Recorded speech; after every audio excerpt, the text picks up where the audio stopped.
ఎలా తెలుసుకున్నాం? 31 కాంతి వేగం ఐజాక్ అసిమోవ్ అనువాదం డాక్టర్ వి. శ్రీనివాస చక్రవర్తి విజ్ఞాన ప్రచురణలు మంచి పుస్తకం. అధ్యాయం 1. మీరు ఎప్పుడైనా మెరుపును చూశారా? మెరుపు అంటే మబ్బు నుండి మబ్బుకి, మబ్బుల నుండి నేలకి గంతులు వేసే విద్యుచ్ఛక్తే. ఆ విద్యుత్తు గాల్లో ప్రసారం అవుతున్నప్పుడు మెరుపు చుట్టూ ఉండే గాలి తాత్కాలికంగా విపరీతంగా వేడెక్కిపోతుంది. ఆ సమయంలో ఆ గాలి ఉష్ణోగ్రత కొన్ని వేల డిగ్రీల దాకా పెరగొచ్చు. అలా వేడెక్కిన గాలి వ్యాకోచిస్తుంది. మెరుపు మటుమాయం కాగానే ఆ గాలి మళ్లీ చల్లబడి సంకోచిస్తుంది. ఇలా అతి తక్కువ కాలంలో గాలి వ్యాకోచించి సంకోచించినప్పుడు శబ్దం పుడుతుంది. దాన్నే మనం ఉరుము అంటాం. కనుక మెరుపు మెరవడం, ఉరుము ఒరమడం రెండు పిడుగు అనే పరిణామానికి రెండు ముఖాలు. అది జరిగినప్పుడు పుట్టే తీక్షణ కాంతిని మెరుపు అంటాం. అప్పుడు పుట్టిన శబ్దాన్ని ఉరుము అంటాం. మనకి దగ్గర్లో పిడుగు పడ్డప్పుడు మెరుపు చాలా తీక్షణంగా ఉంటుంది. ఉరుము చప్పుడు కూడా చాలా బిగ్గరగా ఉంటుంది. మెరుపు దూరంగా మెరిసినప్పుడు కాంతిలో తీక్షణత తక్కువగా ఉంటుంది. పైగా శబ్దం లేకుండా మౌనంగా మెరుస్తుంది. కాసేపు ఎదురు చూస్తే అప్పుడు శబ్దం వినిపిస్తుంది.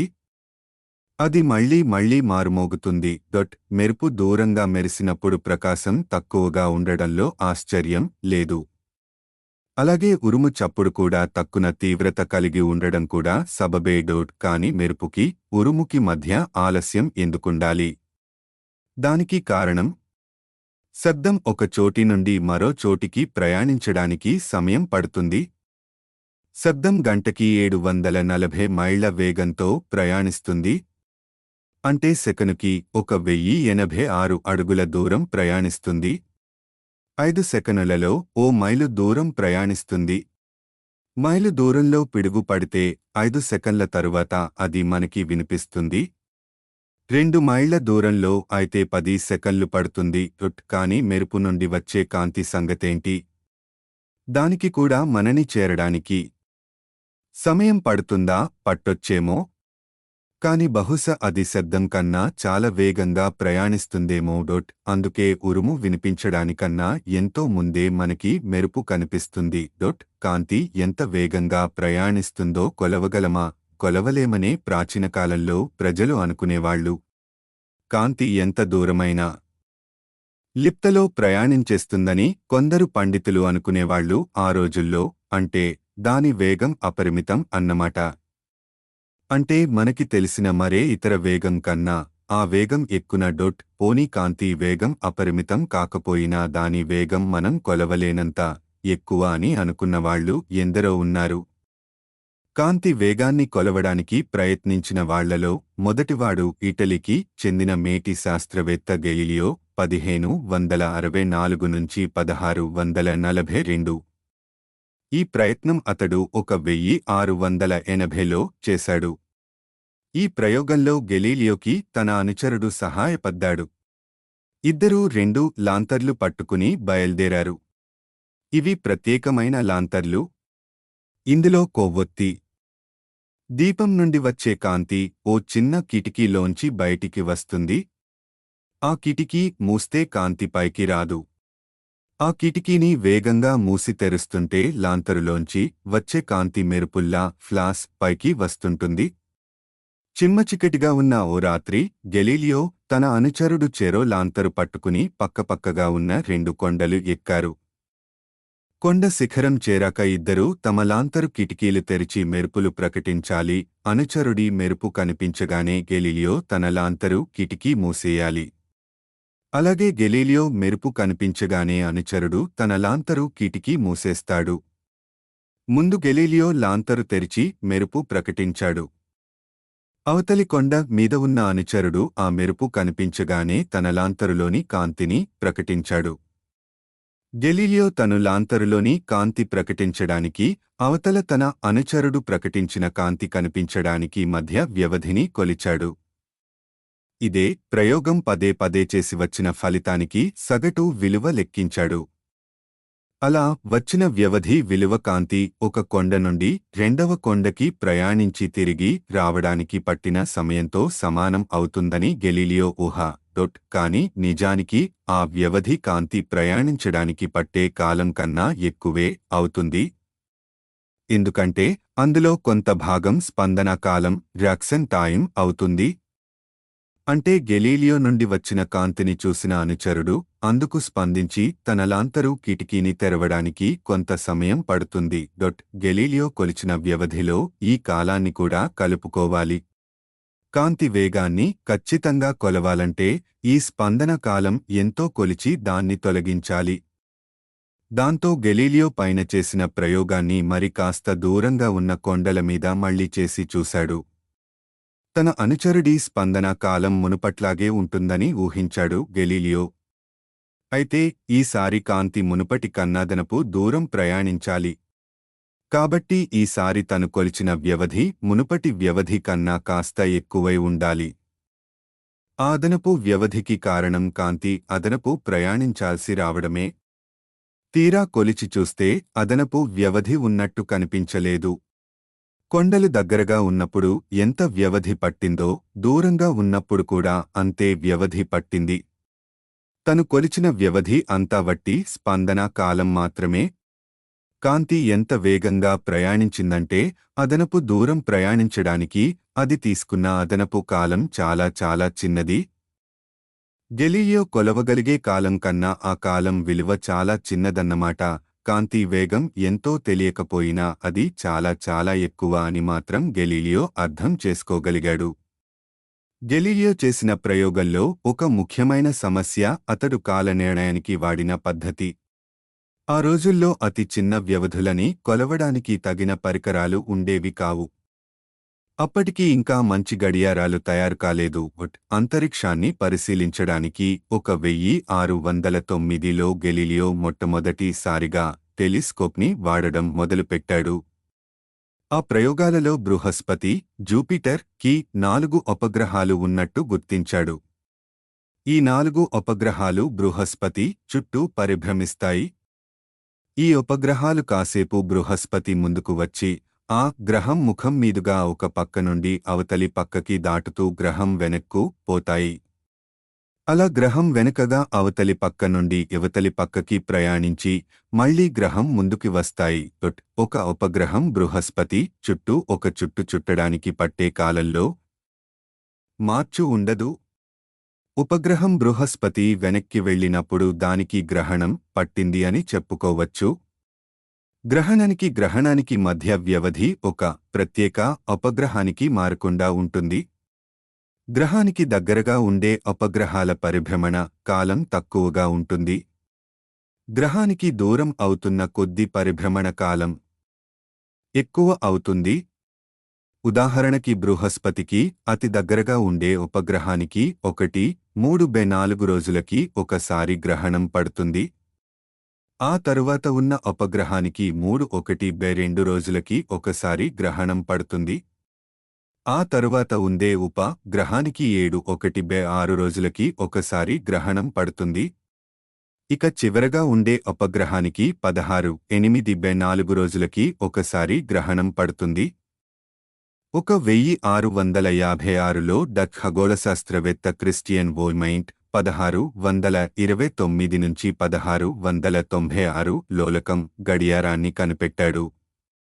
గతంలో గెలీలియో లోలకం మీద చేసిన అధ్యయనాల ఆధారంగా ఇతడు గడియారాన్ని నిర్మించాడు. చరిత్రలోనే అది మొట్టమొదటి ఖచ్చితమైన గడియారం. 1 నిమిషం వరకు కూడా దాంతో ఖచ్చితంగా సమయం నిర్ణయించవచ్చు.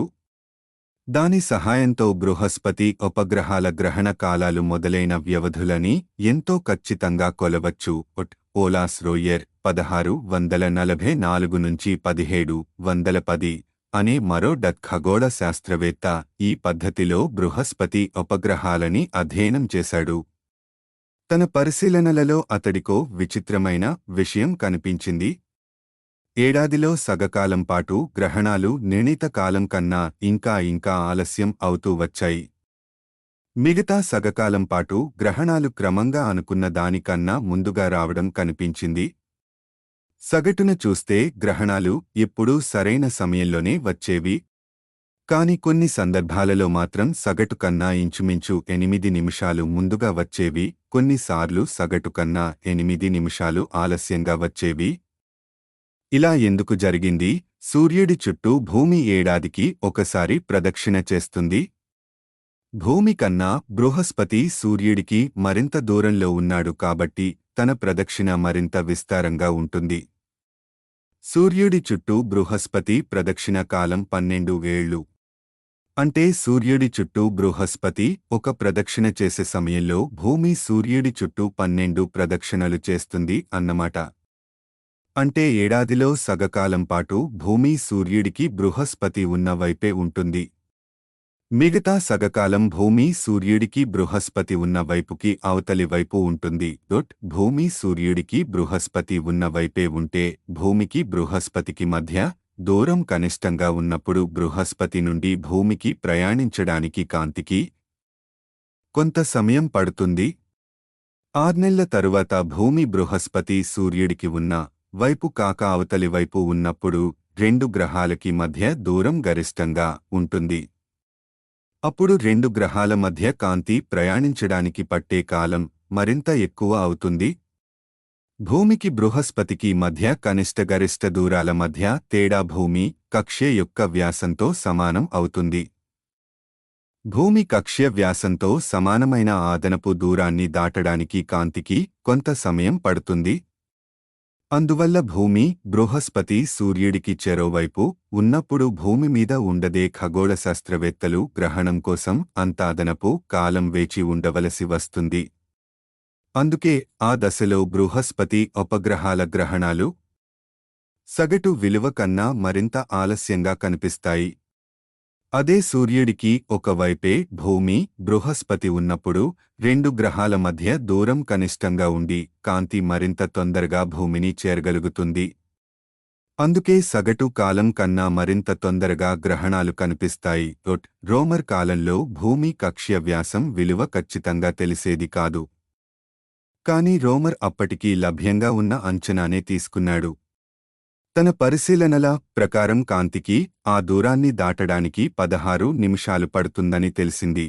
దీన్ని బట్టి కాంతి వేగం 1,32,000 మైళ్లు సెకను అని అంచనా వేశాడు రోమర్. రోమర్ భూమి కక్ష్య వ్యాసాన్ని తక్కువ అంచనా వేశాడు కాబట్టి కాంతి వేగాన్ని కూడా తక్కువ అంచనా వేశాడు. అసలు విలువ కన్నా ఈ విలువ 50,000 మైళ్లు సెకను తక్కువ. కాని కాంతి విలువకి అది మొట్టమొదటి అంచనా అని గుర్తిస్తే ఇది నిజంగా మెచ్చుకోదగ్గ విజయం అనే చెప్పాలి. ఎంత తక్కువ అంచనా వేసినా రోమర్ చేసిన అంచనా అది 1676 నాటి మాట చాలా పెద్ద విలువ అనే చెప్పుకోవాలి. ఒక కొండ నుండి మరో కొండకి కాంతి ప్రయాణించే కాలం బట్టి కాంతి వేగాన్ని కొలవబోయిన గెలీలియో అంత పెద్ద విలువని కొలవగలిగి ఉండేవాడు కాడు.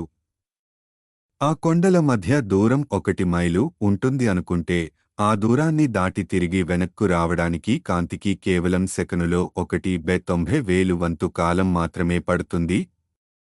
కొండల మధ్య దూరం 10 మైళ్లు అనుకున్న ఆ కాలం సెకనులో 1/90,000 వంతు అవుతుంది. అంతా తక్కువ కాలాలని కొలవడం గెలీలియోకి సాధ్యం అయ్యుండేది కాదు. అధ్యాయం 2 అంతరిక్షం నుండి భూమికి. రోమర్ అంచనా వేసిన కాంతి వేగం విలువకి ఖగోళ శాస్త్రవేత్తలు పెద్దగా స్పందించలేదు.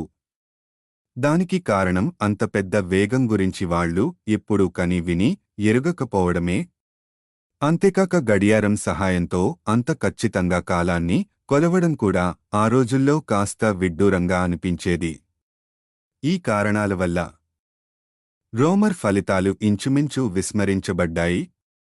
70 ఏళ్లపాటు అంతా 1 అనిమో పాశ్చాత్యుడు కాబట్టి కాంతివేగానికి రోమర్ చేనిన అంచనాయే మొట్టమొదటిది అన్నట్టు రాశాడు.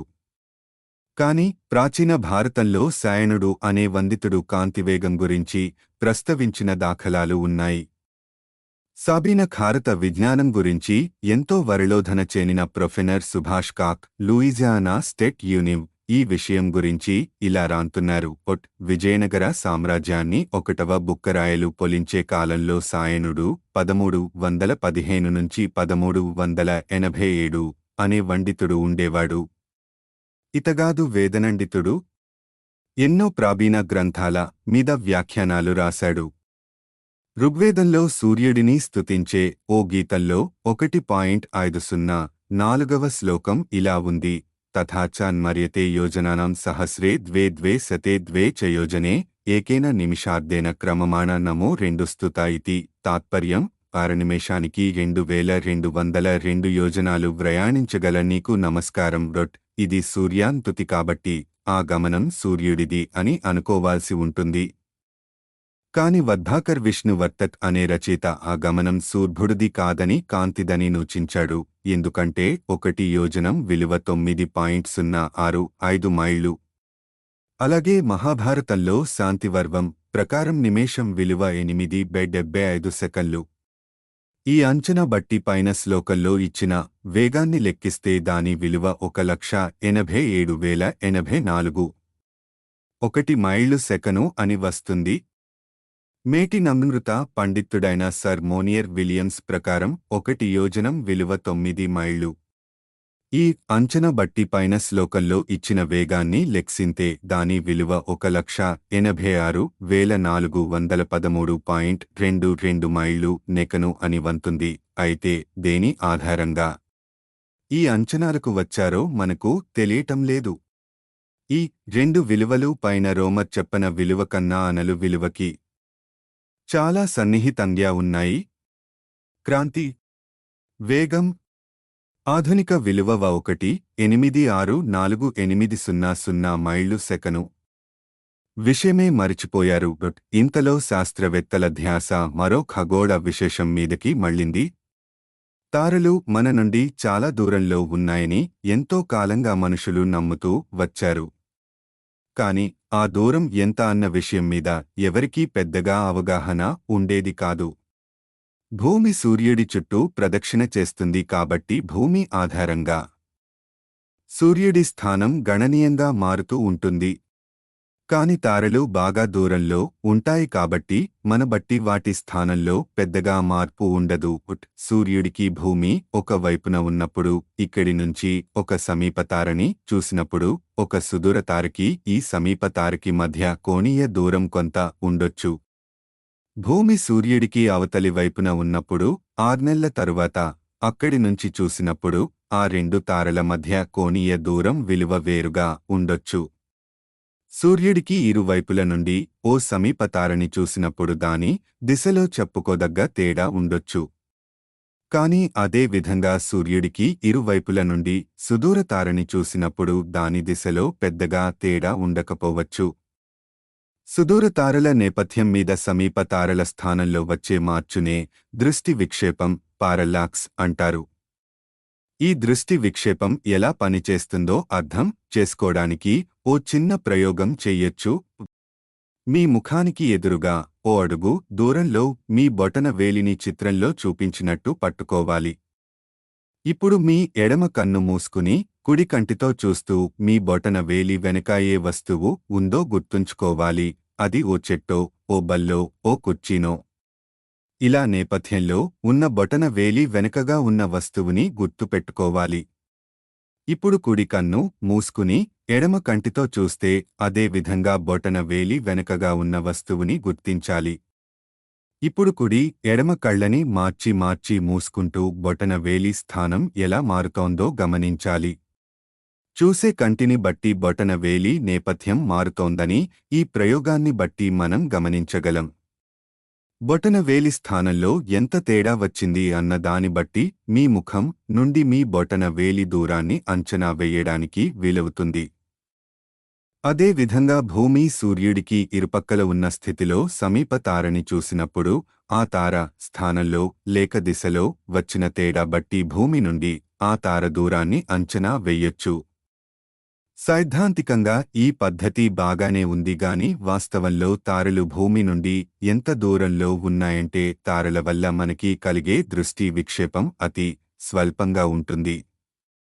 1700ల నాటి దూరదర్శినులు మరీ మోటువి కాబట్టి అంత చిన్న విక్షేపాలని పసిగట్ట లేకపోయాయి.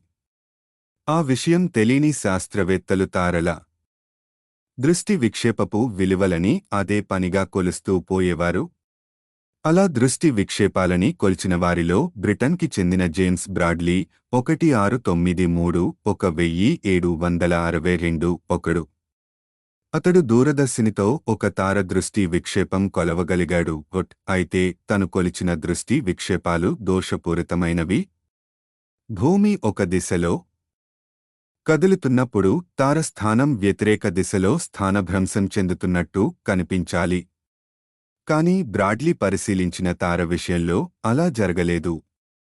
తార తప్పుడు దిశలో కదిలినట్టు కనిపించింది. కాబట్టి అదసలు దృష్టి విక్షేపమే కాదని తెలిసింది. మరి అది దృష్టి విక్షేపం కాకపోతే బ్రాడ్లీ చూసినదేమిటి? బ్రాడ్లీ ఈ విషయం గురించి లోతుగా ఆలోచించాడు. అతడికో ఉపాయం తట్టింది. మీరు వర్షంలో నిల్చున్నారు అనుకోండి.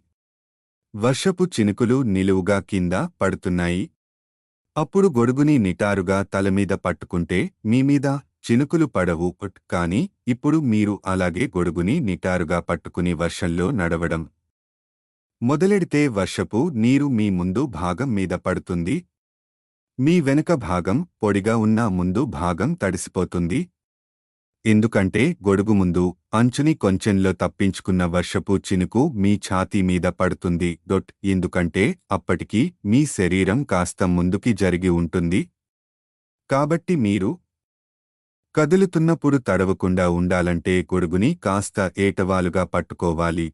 గొడుగుని ఎంత ఏటవాలుగా పట్టుకోవాలి అన్నది వర్షపు చినుకులు పడే వేగం మీద, మీరు కదిలే వేగం మీద, నిజానికి రెండు వేగాల నిష్పత్తి మీద ఆధారపడి ఉంటుంది. మీ వేగం ఎక్కున అవుతున్న కొద్దీ గొడుగుని మరింత ఏటవాలుగా పట్టుకోవాలి. కాబట్టి మీ వేగం వర్షపు చినుకుల వేగం తెలిస్తే మీరు తడవకుండా ఉండాలంటే సరిగ్గా ఎంత వాలు వద్ద గొడుగుని పట్టుకోవాలో లెక్కించొచ్చు. అలాగే మీరు తడవకుండా ఉండడానికి అవసరమైన గొడుగు వాలు తెలిస్తే, మీ వేగం కూడా తెలిస్తే వర్షపు చినుకు వేగాన్ని అంచనా వేయడానికి వీలవుతుంది. తార నుండి భూమిని చేరే కాంతి చినుకులు పైన ఉదాహరణలో చెప్పుకున్న వర్షపు చినుకుల లాంటివి అని ఊహించుకున్నాడు బ్రాడ్లీ. ఇందాక మీరు వర్షంలో కదిలినట్టు భూమి అంతరిక్షంలో సూర్యుడి చుట్టూ కదులుతోంది. కాబట్టి ఆ కాంతి కణాన్ని పట్టుకోడానికి భూమి నుండి తార దిశగా సారించబడ్డ దూరదర్శినులని ఒక ప్రత్యేక వాలు వద్ద ఉంచాలి. బ్రాడ్లీ ఆ వాలుని కొలిచాడు. అలాగే సూర్యుడి చుట్టూ భూమి కదిలే వేగం కూడా తెలిసిన విలువే. ఈ రెండు విలువల సహాయంతో తార నుండి భూమిని చేరిన కాంతి కిరణం విలువ అంచనా వేశాడు బ్రాడ్లీ. 1748లో అతడు చేరిన ఈ అంచనా విలువ 1,76,000 మైళ్ళు సెకను. రోమర్ అంచనా కన్నా ఇది చాలా నయం. కాని అసలు విలువ కన్నా ఇది 10,000 మైళ్ళు సెకను తక్కువ. రోమర్ కాలంతో పోలిస్తే బ్రాడ్లీ కాలానికి వైజ్ఞానిక పరిస్థితులు చాలా భిన్నంగా ఉన్నాయి. అంత పెద్ద వేగాలని అర్థం చేసుకునే స్థితిలో ఉన్నారు శాస్త్రవేత్తలు. కాంతి వేగానికి ఒక పరిమిత వేగం ఉందన్న విషయం, అది చాలా పెద్ద విలువ అన్న విషయం మొట్టమొదటి సారిగా శాస్త్రవేత్తలకి మింగుడు పడింది.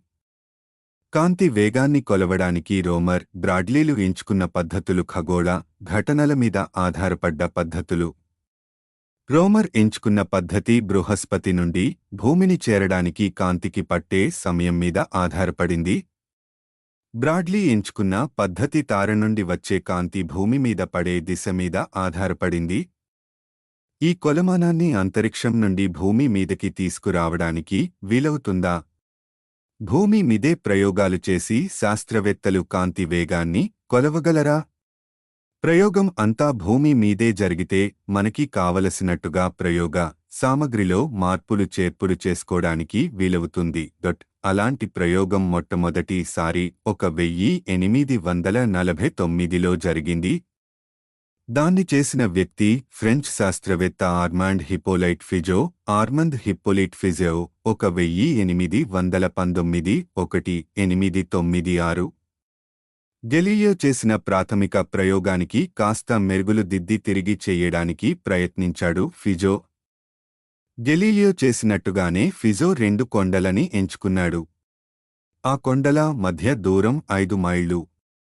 ఒక ప్రేరణకి మెదడు స్పందించి చేతిని కదిలించడానికి కాస్త సమయం పడుతుంది. దాన్నే ప్రతిక్రియా సమయం అంటారని అంతకు ముందు చెప్పుకున్నాం. ఈ ప్రతిక్రియా సమయం వల్ల వచ్చే సమస్యని ఒక విధంగా పరిష్కరించాడు ఫిజో. అవతలి కొండమీద ఓ శిష్యుడిని నించోమనకుండా అక్కడ ఓ అద్దాన్ని ఉంచాడు. ఫిజో ఒక కొండమీద నించుని అవతలి కొండ వైపుగా ఓ కాంతి కిరణాన్ని ప్రసరించాడు. ఆ కిరణం ఆ కొండమీద ఉండే అద్దం మీద పడి ప్రతిబింబించబడి తిరిగి వెనక్కి వస్తుంది. కిరణం బయలుదేరిన సమయానికి తిరిగి వచ్చిన సమయానికి మధ్య వ్యవధిని బట్టి కాంతి వేగాన్ని కొలవవచ్చు. 2 కొండల మధ్య రానుపోను మొత్తం 10 మైళ్ళు ప్రయాణించడానికి కాంతికి పట్టే సమయం బట్టి కాంతి వేగాన్ని లెక్కించవచ్చు. ఫిజో కాలం నాటికే కాంతి వేగం గురించి కొంత అవగాహన ఉంది. 5 మైళ్ళ ఎడంలో ఉన్న కొండల మధ్య ఓ చుట్టు చుట్టి రావడానికి కాంతికి రమారమి 1/1800 సెకను కాలం పడుతుందని ఫిజోకి తెలుసు. గెలీలియో కాలంతో పోలిస్తే ఫిజో కాలానికి గడియారాలు ఎన్నో మెరుగులు దిద్దుకున్నాయి. మరింత చిన్న వ్యవధులని కొలవడానికి వీలయ్యింది. అయితే మరీ అంత సూక్ష్మమైన వ్యవధులని కొలవడం సామాన్యమైన విషయం కాదు. నేరుగా గడియారంతో కొలవగలిగే వ్యవధి కాదిది. దీన్ని కొలవడానికి కాస్త సమయ స్ఫూర్తితో కూడిన ఏర్పాట్లు చేసుకోవాలి. ఫిజో రూపొందించిన పరికరంలో పళ్ళున్న చక్రం ఒకటి ఉంటుంది. ఆ చక్రం అంచు మీదుగా ఓ కాంతి కిరణం ప్రసరిస్తుంది.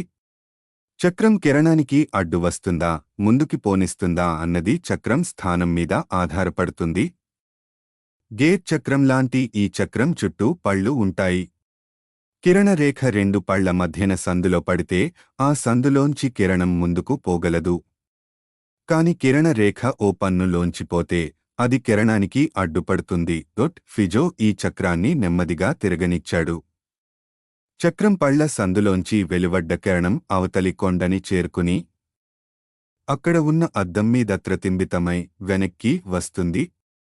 ఆ కిరణం ఎంత త్వరగా వెనక్కి వస్తుందంటే అప్పటికి ఇంకా కాంతి రేఖ 2 పళ్ల సందులోంచే పోతుంటుంది. కిరణానికి అడ్డుపడుతూ ఆ స్థానంలోకి ఇంకా పన్ను రాలేదు. కనుక యువతల వెనక్కు వచ్చిన కిరణం కోసం కాచుకు కూర్చున్న ఫిజోకి తిరిగొచ్చిన కిరణం కనిపిస్తుంది. ఫిజో క్రమంగా చక్రం తిరిగే వేగాన్ని పెంచుతూ పోయాడు. చక్రం వేగం ఒక స్థాయిని చేరుకునే సరికి పరిస్థితి మారిపోయింది. పళ్ల సందులలోంచి ముందుకి పోయిన కిరణం తిరిగి వెనక్కు వచ్చేసరికి పన్ను కిరణానికి అడ్డుపడింది. కాబట్టి ఇవతల వెనక్కి వచ్చిన కిరణం కోసం చూస్తున్న ఫిజోకి అవతలి కొండమీద అద్దంలో ప్రతిబింబం కనిపించలేదు. ఫిజో చక్రం వేగాన్ని మరింత పెంచాడు. వేగం మరో స్థాయిని చేరుకున్నప్పుడు మరో విచిత్రం జరిగింది. ఈసారి కిరణం వెనక్కి తిరిగి వచ్చేసరికి ఏ పళ్ల సందు లోంచి దూరి కిరణం తన యాత్ర మీద బయలుదేరిందో ఆ పళ్ల సందుకి తరువాత పళ్ల సందు కాంతి రేఖకి అడ్డువచ్చింది. తిరిగొచ్చిన కిరణం ఆ పళ్ల సందులోంచి ముందుకు పోతూ ఆ వెనుక ఉన్న ఫిజో కళ్లలో పడింది. ఈసారి మళ్లీ ఫిజోకి కాంతి యొక్క ప్రతిబింబం కనిపించింది. చక్రం ఎంత వేగంతో తిరుగుతోందో ఫిజోకి తెలుసు. కాబట్టి చక్రం పలుసందు స్థానంలో పన్ను రావడానికి ఎంతసేపు పడుతుందో తెలుసు. అలాగే ఒక పలు సందు స్థానంలోకి తరువాతి పలుసందు రావడానికి ఎంతసేపు పడుతుందో కూడా తెలుసు. ఈ వ్యవధులని వాడి కాంతికి 2 కొండల మధ్య యాత్ర చెయ్యడానికి ఎంతసేపు పడుతుందో లెక్కించాడు ఫిజో. దాంతో కాంతి వేగాన్ని అంచనా వేయడానికి వీలయ్యింది. ఆ విధంగా 1849లో ఫిజో చేసిన అంచనా బట్టి కాంతి వేగం 1,96,000 మైళ్ళు సెకను అని తేలింది. అసలు కాంతి వేగం కన్నా ఈ విలువ కాస్త ఎక్కువ. ఒక విధంగా చూస్తే బ్రాడ్లీ విలువతో పోలిస్తే ఫిజో చేసిన అంచనా అంత గొప్పదేమీ కాదు. అసలు విలువ కన్నా బ్రాడ్లీ అంచనా 10,000 మైళ్ళు సెకను తక్కువ అయితే ఫిజో అంచనా 10,000 మైళ్ళు సెకను ఎక్కువ. అయితే ఫిజో సాధించిన ప్రత్యేక ఫలితం ఏంటంటే తనకు పూర్వం కాంతి వేగాన్ని సాధించిన వారి లాగా అంతరిక్షపు ఘటనల మీద ఆధారపడకుండా పూర్తిగా భూమి మీదే జరిగే ఘటనల ఆధారంగా కాంతి వేగాన్ని కొలవగలిగాడు. కాబట్టి ఫిజో వాడిన పద్ధతినే అవలంబించిన మరింత ఖచ్చితంగా కాంతి వేగాన్ని కొలవాలంటే మరింత సునిశితమైన పరికరం కావాలి. అధ్యాయం 3. ప్రయోగశాలలో కాంతి వేగం కొలత. ఫిజోకి తన పరిశోధనలలో సహాయం చేసిన మరో ఫ్రెంచ్ శాస్త్రవేత్త ఉన్నాడు.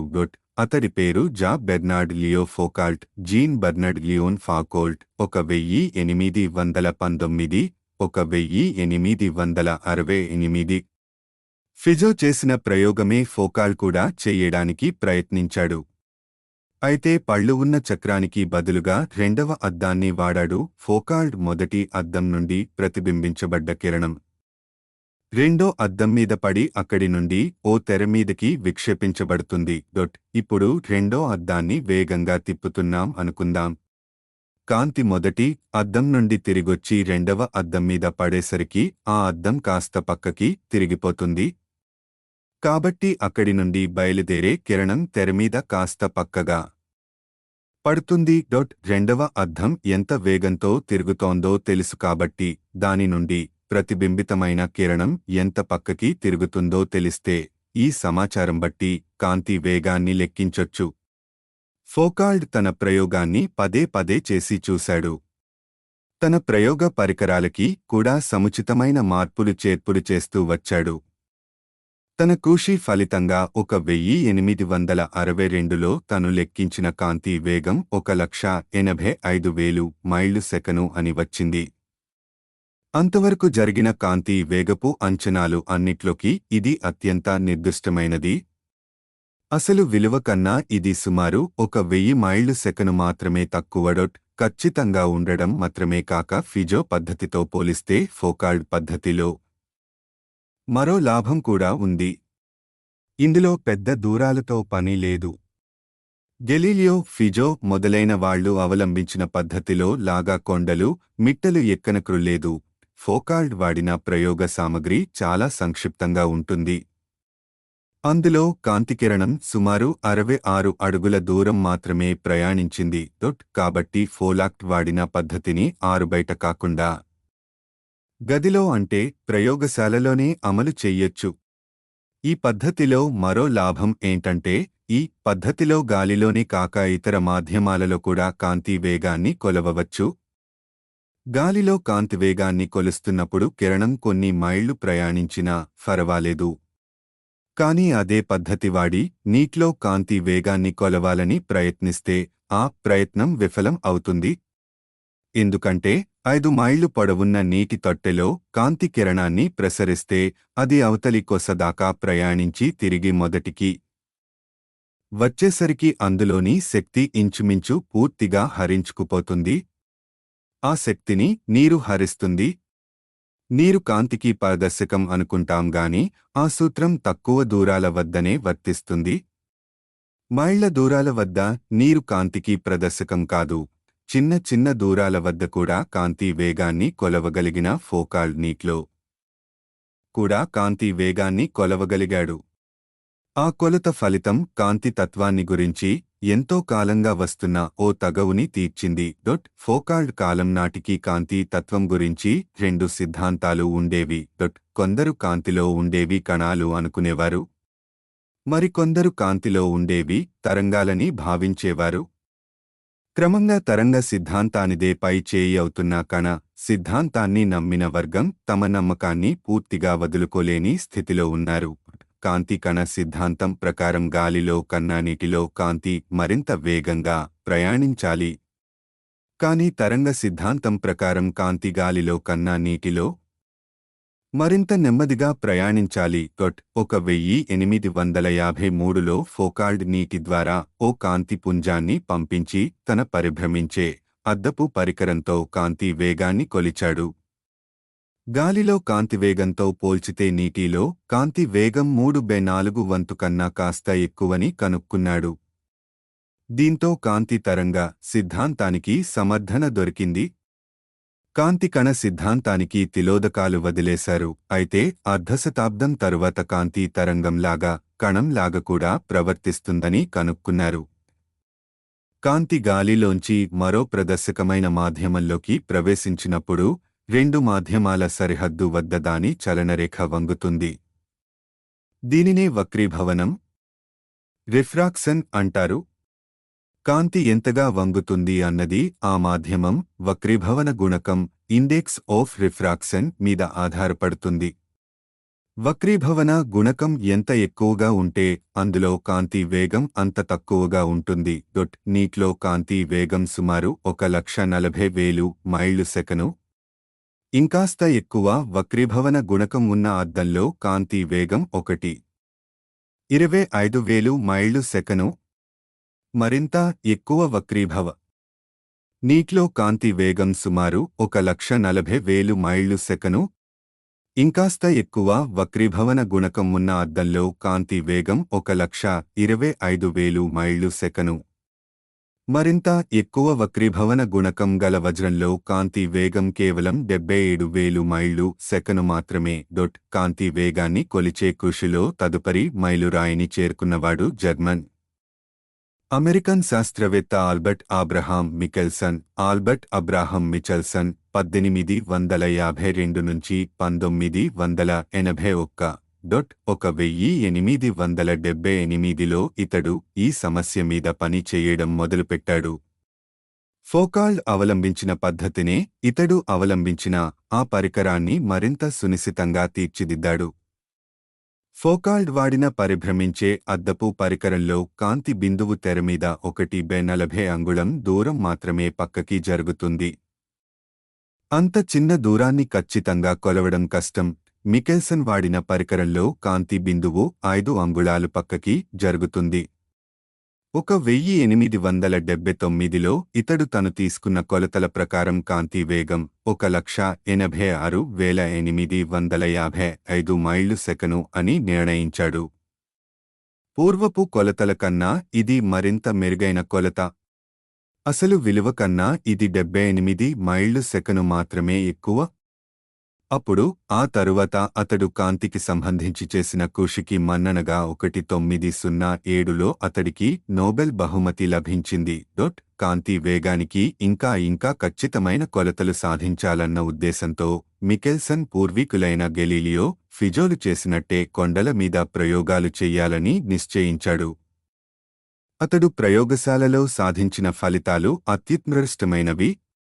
అయినా కూడా అంతే సునిశితమైన పరికరాలతో దూరాలు పెంచుతూ పోతే మరింత ఖచ్చితమైన కొలతలు సాధించడానికి వీలవుతుందని అతడు భావించాడు. 1923లో అమెరికాలోని కాలిఫోర్నియా రాష్ట్రంలో 2 కొండలని ఎంచుకుని ప్రయోగానికి సన్నాహాలు చేసుకున్నాడు మికెల్సన్.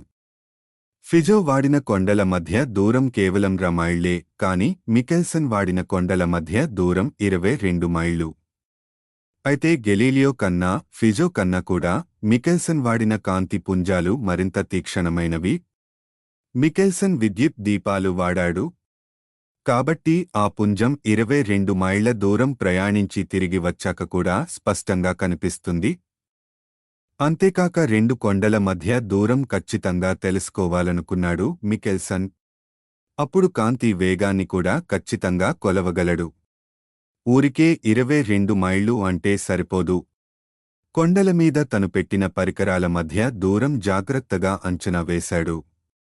ప్రయోగదోషం 1 అంగుళానికి మించి ఉండదని నిర్ధారించుకున్నాడు. మికెల్సన్ వాడిన పరిభ్రమించే అద్దానికి 8 ముఖాలు ఉన్నాయి. మిగతా అద్దాల విషయంలో కన్నా వాటి నుండి పరిభ్రమించే కాంతి రేఖ తెరమీద మరింత ఎక్కువగా స్థానభ్రంశం చెందుతుంది. ఆ విధంగా తన ప్రయోగ పరికరాలకి మెరుగులు దిద్దుకుంటూ మళ్లీ ప్రయోగాలు చేసి కాంతి వేగాన్ని కొలిచాడు.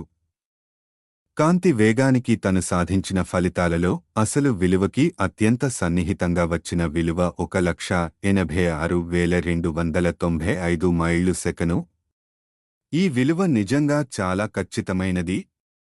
అసలు విలువ కన్నా ఇది కేవలం 13 మైళ్ళు సెకను మాత్రమే తక్కువ. మికెల్సన్కి తన ఫలితాల పట్ల ఇంకా తృప్తి కలగలేదు. కాంతి పుంజాన్ని గాల్లోంచి ప్రసరింపచేయడం వల్ల కాంతి కాస్త నెమ్మదిస్తుంది. ఎందుకంటే గాలికి కాస్తంత వక్రీభవన గుణకం ఉంది. కాంతి అసలు వేగాన్ని ఖచ్చితంగా కొలవాలంటే గాల్లో కాక శూన్యంలో కాంతి వేగాన్ని కొలవాలి. రోమర్, బ్రాడ్లీలు అంతరిక్షంలో సుదీర్ఘ దూరాలు ప్రయాణిస్తున్న కాంతి వేగాన్ని కొలిచారు. కాబట్టి వాళ్లు కొలిచింది శూన్యంలో కాంతి వేగాన్ని. కానీ వాళ్లు వాడిన పరికరాల్లో సునిశితత్వం ఎంతగా కొరవడిందంటే శూన్యంలో కాంతివేగం కొలిచిన ఫలం దక్కలేదు. ఫిజో, ఫోకాల్ట్, మికెల్సన్లు కాంతి వేగాన్ని ఇంకా మెరుగైన సునిశితమైన పద్ధతులతో కొలిచారు గాని వాళ్లు గాల్లో కాంతి వేగాన్ని కొలిచారు. ఇప్పుడు మికెల్సన్ తన సునిశితమైన పరికరాన్ని ఉపయోగించి శూన్యంలో కాంతి వేగాన్ని కొలవాలని నిశ్చయించాడు. మికెల్సన్ ఈసారి తన ప్రయోగంలో ఓ పొడవాటి గొట్టాన్ని తీసుకున్నాడు. ఎందుకంటే అతడికి ఆ గొట్టం పొడవు అంగుళంలో భాగం వరకు కూడా ఖచ్చితంగా తెలుసు. ఆ గొట్టంలోని గాలిని తొలగించి అందులో శూన్యాన్ని ఏర్పరచాడు. ఆ గొట్టంలోనే అద్దాలు ఏర్పాటు చేసి ఆ అద్దాల మధ్య కాంతి పుంజం పదే పదే ప్రతిబింబితమై ప్రయాణించేలా ఏర్పాటు చేశాడు.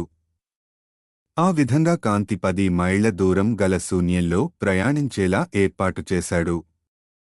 చివరి క్షణం దాకా మికెల్సన్ తన ప్రయోగాలు కొనసాగించాడు.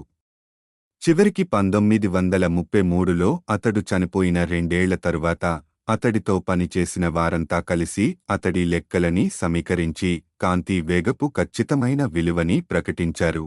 ఆ విలువ 186,271 మైళ్లు సెకను. అది అంతవరకు అతడు చేసిన అంచనాల కన్నా కాస్త నిర్దిష్టమైనది. అది అసలు విలువ కన్నా కేవలం 11.5 మైళ్లు సెకను తక్కువ. శూన్యంలో కాంతి వేగానికి సంబంధించిన అధ్యయనాల ద్వారా మికెల్సన్ మరో విషయం కూడా సాధించాడు. వక్రీభవన గుణకం గల మాధ్యమంలో అది గాలిలా తక్కువ విలువ గలదైనా కావచ్చు, లేక వజ్రంలా ఎక్కువ విలువ గలదైనా కావచ్చు. పొట్టి తరంగాలు గల కిరణాలు, ఉదాహరణకి వయోలెట్ రంగు పొడవైన తరంగాలు, ఉదాహరణకి ఎరుపు రంగు గల కిరణాల కన్నా ఎక్కువగా వక్రీభవనం చెందుతాయి. దీన్ని బట్టి పొట్టి తరంగాలు గల కాంతి ఆ మాధ్యమంలో పొడవైన తరంగాలు గల కాంతి కన్నా నెమ్మదిగా ప్రయాణిస్తుంది అని తెలుస్తుంది. శూన్యంలో ఇక వక్రీభవన గుణకం అనేదే ఉండదు కాబట్టి అన్ని రకాల కాంతి తరంగాలు ఒకే వేగం వద్ద ప్రయాణించాలి.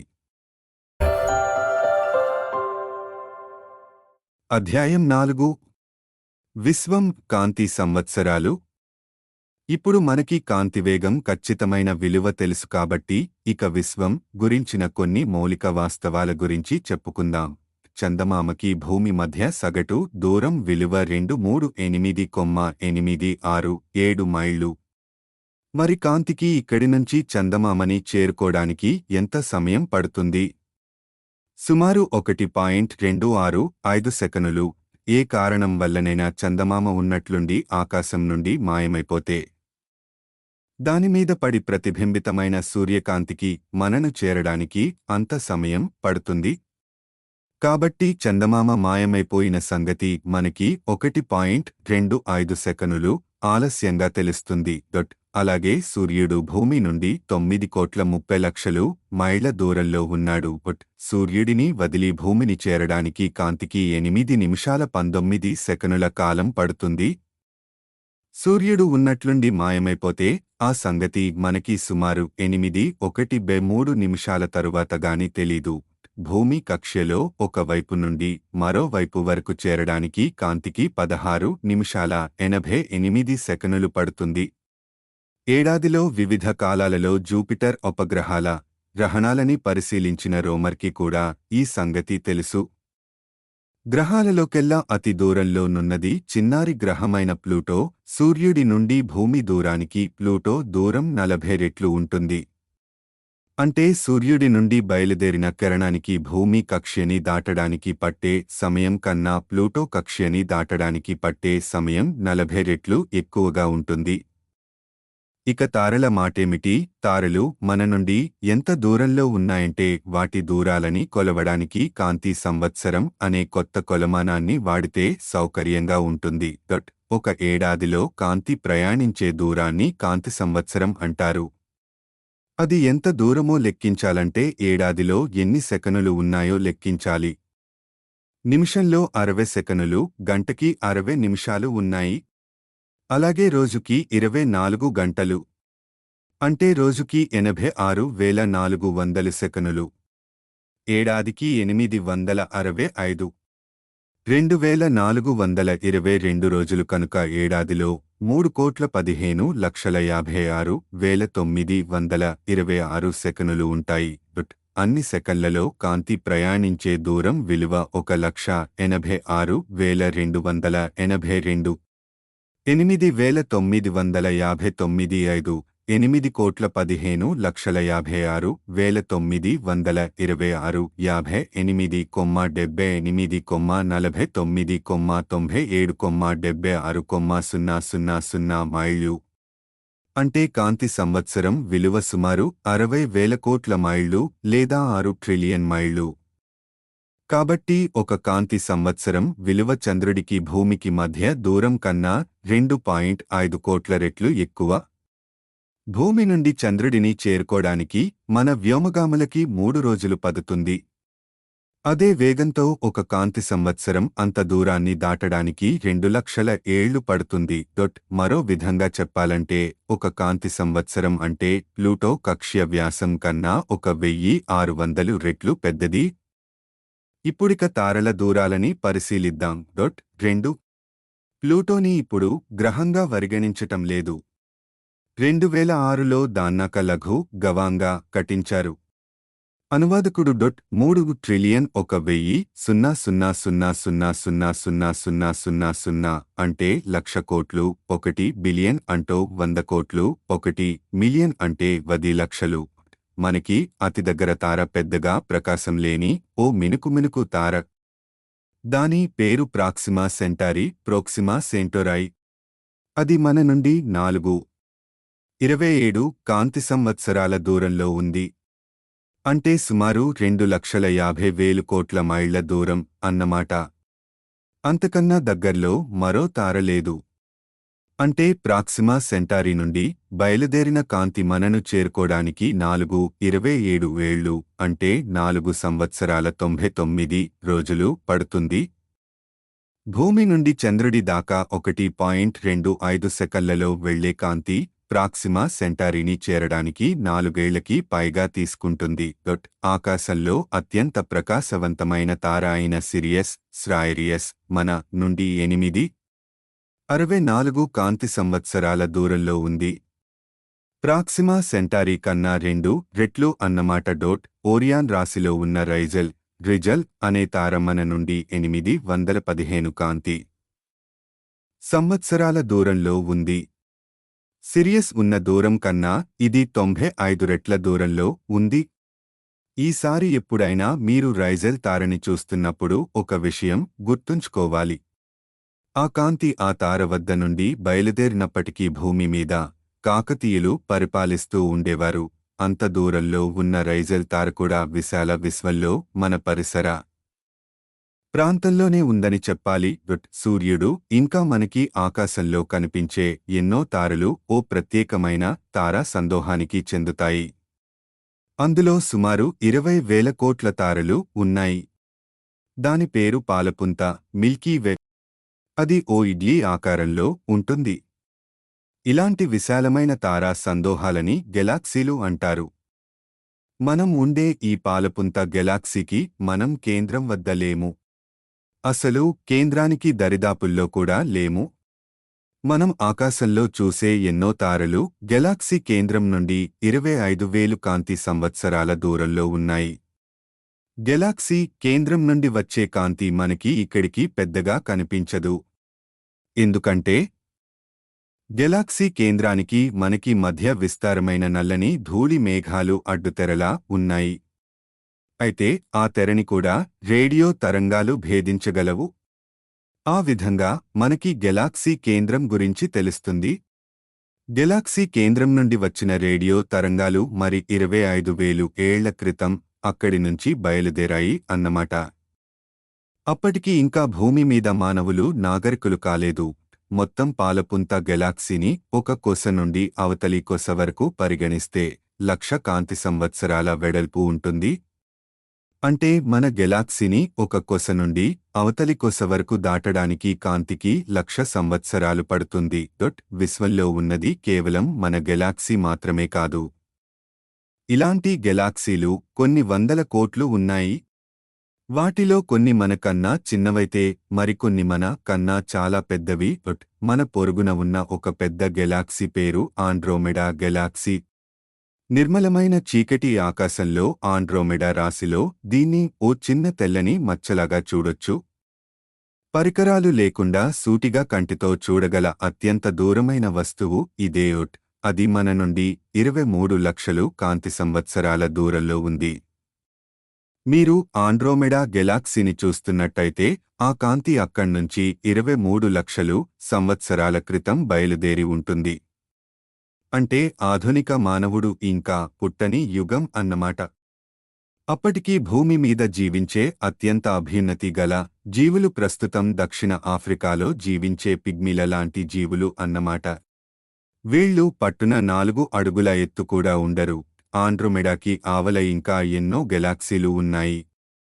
శక్తివంతమైన దూరదర్శినులతో చూస్తున్నప్పుడు కొన్ని వేల లక్షల కాంతి సంవత్సరాల దూరంలో తెల్లని మచ్చల్లాగా ఎన్నో గెలాక్సీలు కనిపిస్తాయి. 1963లో శాస్త్రవేత్తలు కొన్ని తారల్లాంటి వస్తువులు కనుక్కున్నారు. తారల లాంటివి కాబట్టి వాటిని క్వాసీ స్టేల్లర్ తార, క్వాసి సదృశమైన పోలిన వస్తువులు అని పేరు పెట్టారు. ఈ క్వాసీ స్టేల్లర్నే కుదించి క్వాసార్ లు అని పిలిచారు. ఇవి అత్యంత ప్రకాశవంతమైన కేంద్రాలు గల గెలాక్సీలు. అంత దూరంలో మనకి కేవలం ఆ ప్రకాశవంతమైన కేంద్రాలు మాత్రమే కనిపిస్తాయి. ఈ క్వాసార్లు మనకి తెలిసిన అత్యంత సుదూరమైన వస్తువులు.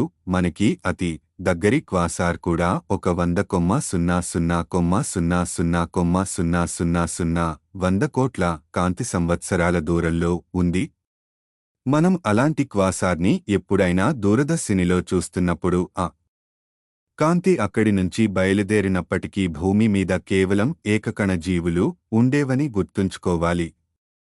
సముద్రాలలో మరి కాస్త సంక్లిష్టమైన జీవాలు పరిణామం చెంది ఆ జీవాలు నెమ్మదిగా నేలమీద అడుగుపెడుతున్న కాలానికి ఆ కాంతి తన యాత్రలో 3/5 వంతు పూర్తి చేసి ఉంటుంది. ఆ కాంతి 9/10 వంతు యాత్ర పూర్తి చేసినప్పటికీ భూమి మీద డైనోసార్లు సంచరించేవి. ఆ కాంతి 96% యాత్ర పూర్తి చేసిన కాలానికి భూమి మీద మనిషి ఆవిర్భవించాడు.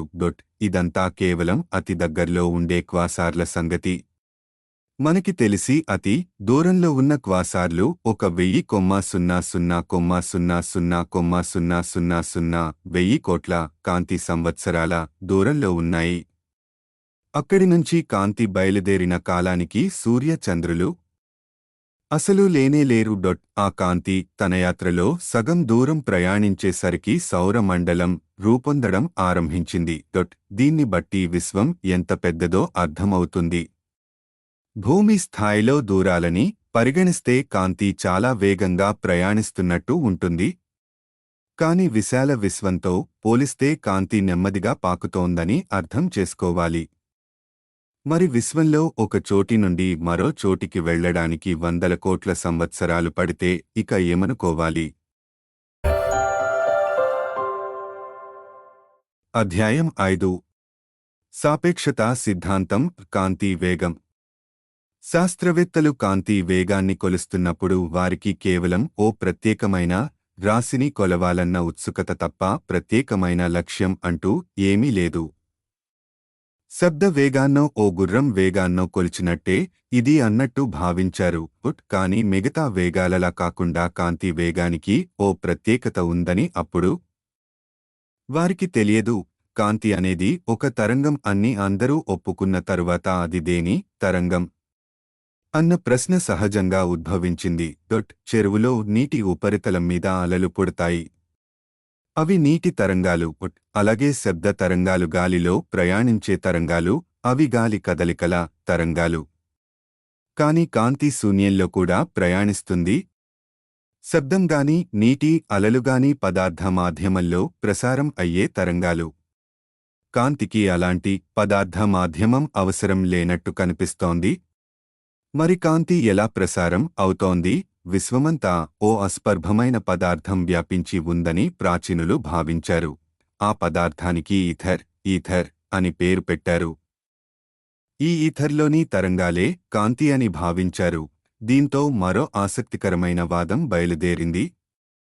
అది వస్తువుల చలనానికి సంబంధించినది.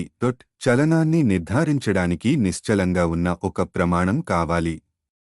ఒక వస్తువు కదులుతోంది అని చెప్పాలంటే కదలకుండా ఉన్న మరో వస్తువు ఉండాలి. కదలని వస్తువు బట్టి మరో వస్తువు కదులుతోందని చెప్పగలం.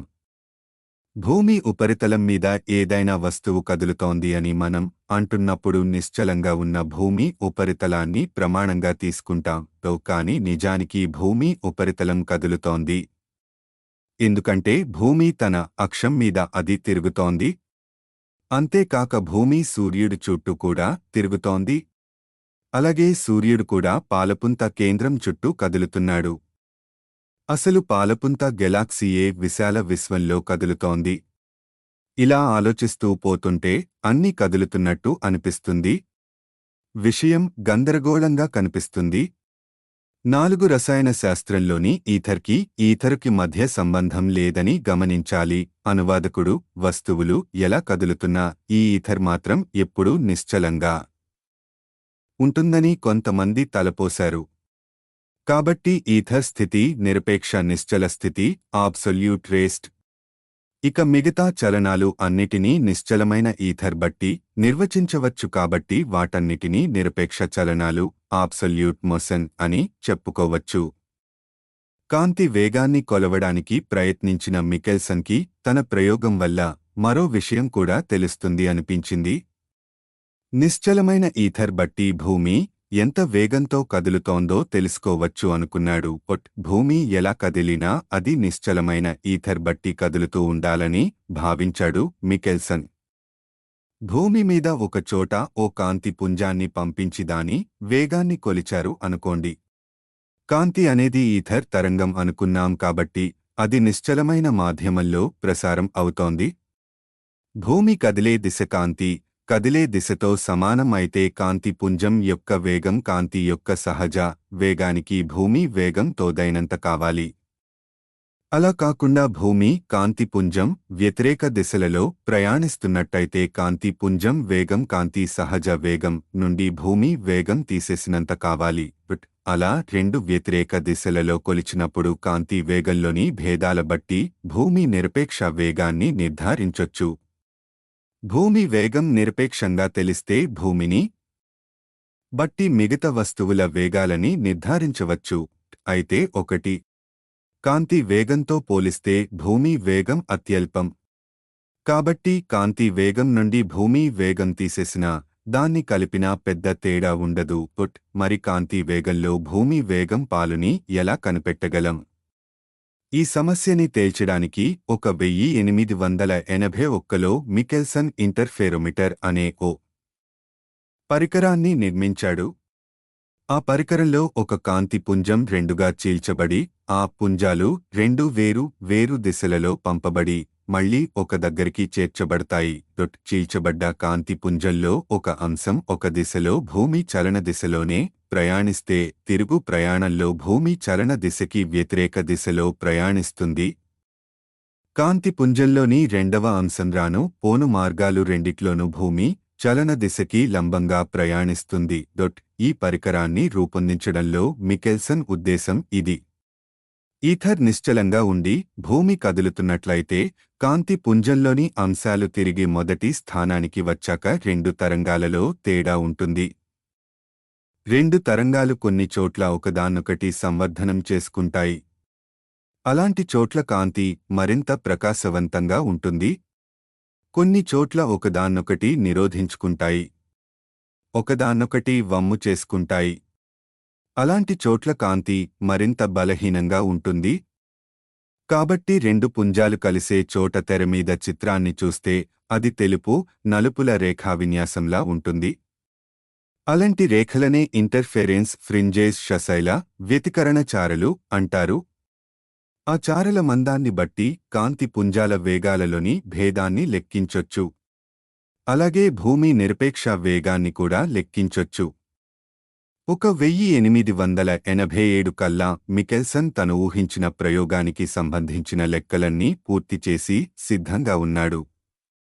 ఎడ్వర్డ్ విలియమ్స్ మార్లే 1888 నుంచి 1928 అనే మరో శాస్త్రవేత్తతో కలిసి ప్రఖ్యాత మికెల్సన్ మార్లే ప్రయోగాన్ని చెయ్యడానికి ఆయత్తం అయ్యాడు. తీరా ప్రయోగం చేసి చూడగా ప్రయోగం విఫలమైనట్టు తోచింది.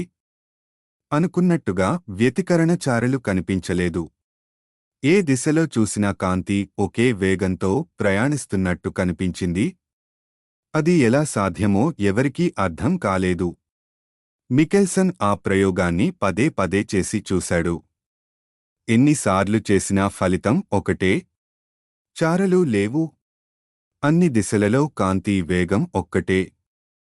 నిజానికి మికెల్సన్ మార్లే ప్రయోగాన్ని గత 100 ఏళ్లలో ఎన్నోసార్లు చేసి చూశారు. 19వ శతాబ్దంలో మికెల్సన్ వాడిన పరికరాల కన్నా ఎంతో సునిశితమైన పరికరాలతో ప్రయోగాలు చేశారు.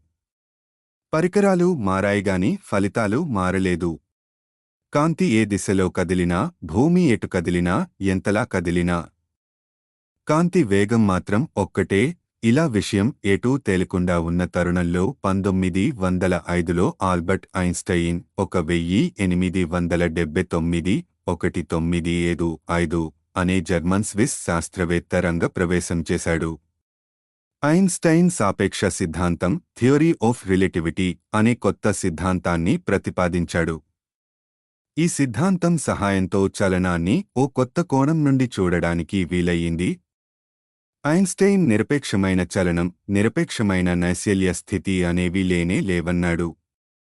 ఒక వస్తువు చలనం గురించి మరో వస్తువుని బట్టి వర్ణించడానికి వీలవుతుంది గాని ఏ వస్తువుతోనూ ప్రమేయం లేకుండా నిరపేక్షంగా వర్ణించడానికి వీల్లేదన్నాడు. ఆ సమయంలో అతడు మికెల్సన్ మార్లే ప్రయోగం సమస్యని పరిష్కరించడానికి ప్రయత్నించడం లేదు.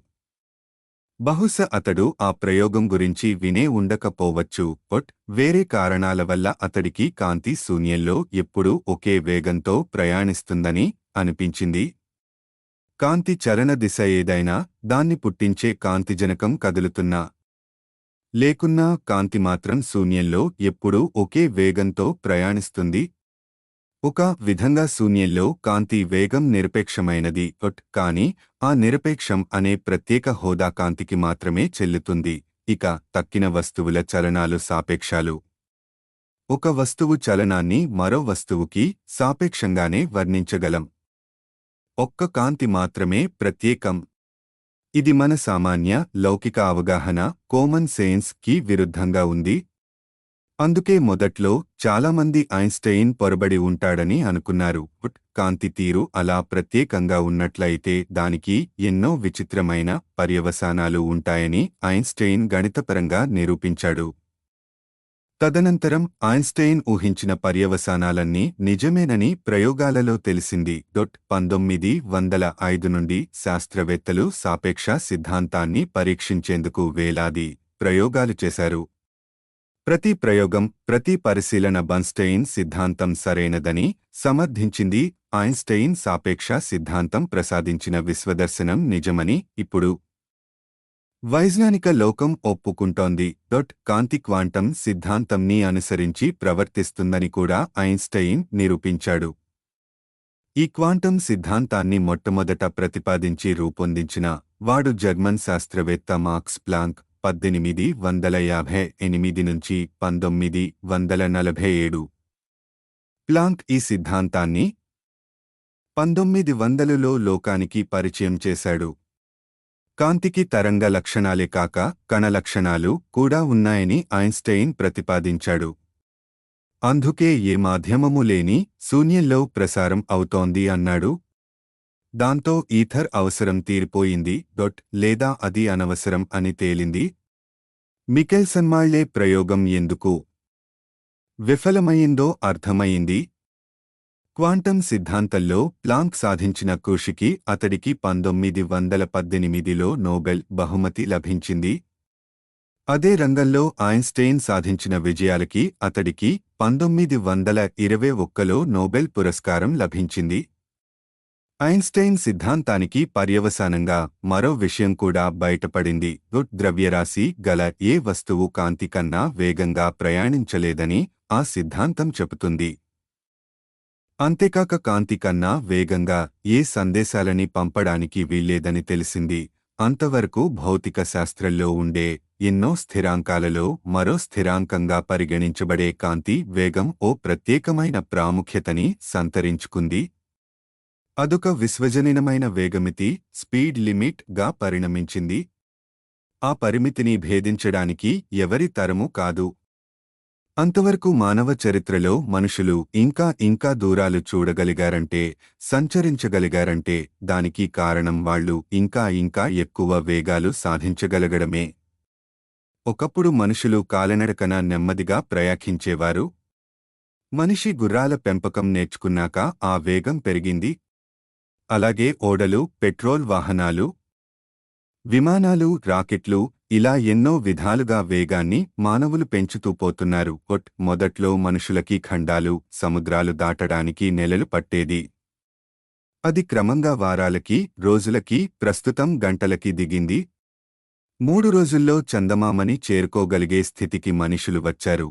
ఇలాగే మనుషులు వేగాన్ని పెంచుతూ పోతే ఒక దశలో మనకి అతి దగ్గరి తారని 3 రోజుల్లో చేరుకోగలరా? లేదు. అది సాధ్యం కాదు. 4.27 ఏళ్ల కన్నా తక్కువ కాలంలో మనుషులు మనకి సమీపతమ తారని చేరుకోలేరు.